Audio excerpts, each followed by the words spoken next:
बिस्मिल्लाहिर्रहमानिर्रहीम। अस्सलाम वालेकुम। मैं हूं सलमान हैदर। दुआ है परवरदिगार से कि उसने आपको और आपके अहले खाना को अपनी हिफ्ज़ ओ अमान में रखा हुआ। हुकूमत और पीपल्स पार्टी नहीं, बल्कि नून लीग और पीपल्स पार्टी, हुकूमत तो इनकी आपस में एक ही है।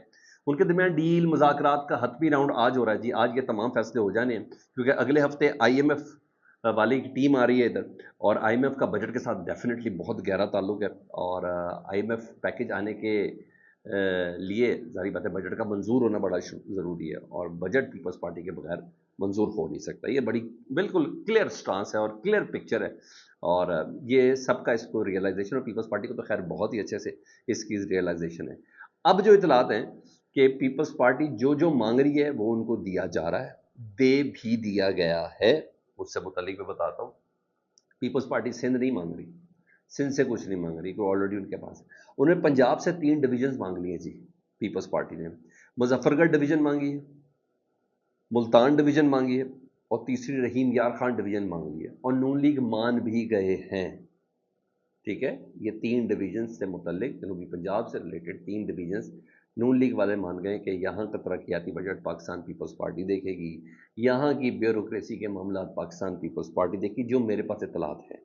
ठीक है जी, और ये सब के सब मामला पाकिस्तान पीपल्स पार्टी देखेगी। सारी बात है, पोजीशन ऐसी है, मुतावलत तस्लीम किए गए हैं। अब ये देखना है कि इन 3 डिवीजन को पीपल्स पार्टी के सपोर्ट किया, तो नून लीग के जो अपना कारकुन उधर का, वहाँ का वोटर है, वहाँ का जो सपोर्टर है, वो नाराज होगा। तो नून लीग एक नए बहरान में है, मगर क्या करें, पोजीशन इतनी नाजुक है कि ये शरायत उसको माननी ही माननी है।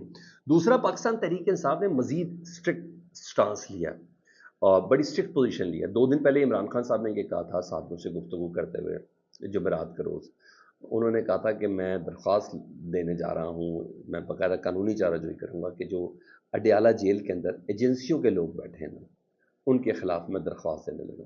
उससे चंद रोज़ पहले जब नैब इस्लाहात वाला केस था, ओपन कोर्ट था, इमरान खान साहब उसमें पेश थे, उस वक्त भी इमरान खान साहब ने ये बात कही थी कि एक कर्नल है जो जेल में बैठ के अदालत चला रहा है, जेल में जितनी अदालत है वो एक कर्नल साहब चला रहे हैं, और उस पर भी काजी फाइल साहब ने बात आगे पीछे कर दी थी। अब पाकिस्तान तरीके साहब अगले मरहले में दाखिल हो। अब वो जो अगला मरहला है ना सर, वो बड़ा इंटरेस्टिंग है। उस अगले मरले में उमर अयूब साहब ने आज कौमी असम्बली में तकरीर की है, खड़े होकर कह दिया कि जी हाँ, हम जब अडियाला जेल जाते हैं तो वहाँ जेलर और पुलिस हुक्काम हमें खुद बताते हैं, जेलर खुद बताता है, उधर की मौजूद पुलिस हमें खुद बताती है कि ISI और दीगर खुफिया एजेंसियों के लोग यहाँ बैठे हैं, हम बेबस हैं, वही सारे मामलात कंट्रोल करते हैं। अब देखिए, जेलर इंकशाफ कर रहा है, ये बातें कोई छोटी चीज़ नहीं है ना सर। इसको ये बातें मुझे और आपको अंदाज़ा तो है, मगर जब इंकशाफात हो जाते हैं ना, जब बात की जाती है, तो मैं भी तो किसी का गंदा इस्तेमाल करूँ तो फिर डेफिनेट इसका प्रोब होना ज़रूरी है, इसका नोटिस होना बहुत ज़रूरी है। आप जावेद लतीफ़ को साइड पे कर दें, आप मोहम्मद ज़ुबैर को साइड पे कर दें, कैसे कर सकते हैं? आप कमिश्नर रावलपिंडी को कैसे साइड पे कर सकते हैं? आप 6 जजेस के ख़त को कैसे साइड पे कर सकते हैं? आप सरगोदा के ATC के जज को कैसे साइड पे कर सकते? नहीं कर सकते ना सर जी। ये गवाही हिस्ट्री के अंदर लिखा जा रहा है, क्योंकि ये ऑन रिटन है, ये लिख के बात हुई भी है, क्योंकि जो लिखी हुई बात है वो हिस्ट्री का हिस्सा बन गई है, वो तारीख का हिस्सा बन गई है। माशाल्लाह से हमारी तारीख के किरदार इतने उम्दा नहीं रहे, तो लेकिन बहरहाल ये सब चीज़ें हैं। तो जनाब उन्होंने ये कहा। अब उमर अयूब साहब कहते हैं कि हमें जेलर साहब ये कह रहे हैं कि यहाँ सारे के मामला ISI और दीगर खुफिया एजेंसी चला रही है, हम बेबस हैं। इमरान खान के कमरे में कैमरे हैं, इमरान खान के कमरे में माइक लगे हुए हैं, वो देखना चाहते हैं कि इमरान खान क्या पढ़ता है, मुलाकातियों से क्या गुफ्तगू करता है। बहरहाल कौमी असम्बली में उन्होंने गुफ्तगू की, इसके अलावा भी बहुत बोल्ड गुफ्तगू की। मैं कुछ को एहतियात के साथ बात भी कर लेता हूँ ना, मतलब ईद के बाद PTI ने वो पोजीशन ले लिया जो उन्होंने कहा था कि हमने लेनी है। चाइनीज़ मिनिस्टर साहब ने सारी बातें सिक्योरिटी के सिलसिले में और पॉलिटिकल स्टेबिलिटी के सिलसिले में, पाकिस्तान के इंटरनल थ्रेट्स और एक्सटर्नल थ्रेट्स के सिलसिले में जो बात की ना, उस पर PTI ने पोजीशन लेके कहा है, उन्हें मुतालबा किया कि फ़ौरन कोर कमांडर कॉन्फ्रेंस बुलाई जाए और सिक्योरिटी पर जो तहफ़्फ़ुज़ात हैं उनको दूर किया जाए। यहाँ तक ये पहली बार हुआ है कि कोर कमांडर कॉन्फ्रेंस का मुतालबा पाकिस्तान तहरीक इंसाफ ने किया। This is not responsive. उधर मलकू साहब मासूम है, गुलकार होते हैं बेचारे, कहाँ सख्तियाँ झेल सकते हैं, कहाँ ये सब है ना। एयरपोर्ट पर उनको रोका गया था, कोई लंदन में कोई कॉन्सर्ट था, मगर उन्होंने नकदा कोका गाना गाया हुआ। अच्छा, मज़े की बात, मैंने सुना नहीं था, मैंने अब सुना है इसको बाकायदा, तो मज़ेदार गाना है वैसे। नकदा कोका गाना गाया हुआ, और उनके लिए वो मुसीबत बन गया। मुसीबत बना तो उनको भी ان کو ای سی ایل میں نام ڈال دیا, اسٹاپ لسٹ میں نام ڈال دیا, وہ پہنچ گئے Lahore high court. Lahore high court میں درخواست دی کہ مجھے لنڈن کانسرٹ میں جانے سے روکا جائے, اور پھر انہوں نے باقاعدہ درخواست کے بعد گانے کے شعر بھی بدلے, اور پاک فوج کے لیے گانا بھی گایا انہوں نے, مگر اب ملکو صاحب ہیں. تو انہوں نے اب کیا کیا, انہوں نے اپنا نام ای سی ایل سے نکالنے کی جو درخواست تھی وہی واپس لے لی. گانا گا چکے ہیں نا دوسرا, وہ واپس لے لیا. نہ صرف درخواست واپس لے لیے بلکہ جو وکیل ہے نا اظہر صدیق صاحب, ان سے وکالت نامہ بھی واپس لیا. مجھے لگتا ہے کہ اب ان کا نام جو ہے نا وہ نکل جائے گا, اب وہ لندن سفر کر سکتے ہیں. مجھے ایسا لگتا ہے, کیونکہ میں نے بولا نہیں یہ سختیاں جھیلنے ہر بندے کا نہیں ہے ذرا, یہ چیزیں سختیاں کیوں جھیلی بھائی؟ ایک بندے نے گانا گایا تھا, اس کو روک لیا گیا کہ بھائی تم یہی کام, جو سوشل میڈیا کی خبر ہے کہ بھائی یہی اس لیے روکا کہ یہی لندن کے کانسرٹ میں بھی تم نے نقدہ کوکا رولا تو ڈال جاتا, وہیں جا کے تم نے پھر اس گانے کے ذریعے پیغام اتنا تم نے پہنچانا, تو اس لیے ان کو روکا گیا تھا. میرا خیال ہے کہ انہوں نے اب یہ سب چیزیں کر لی ہیں, کیونکہ میں نے ایک آدھ فنکشن وغیرہ میں سنا تو وہ اس فنکشن کے حساب سے شعر بدل دیتے ہیں ملکو صاحب, یہ بھی بڑی زبردست بات ہے. لیکن یہاں انہوں نے صحیح کیا, اپنی جان بچائی, اور ان کو راستہ بھی مل گیا جانے کے لیے.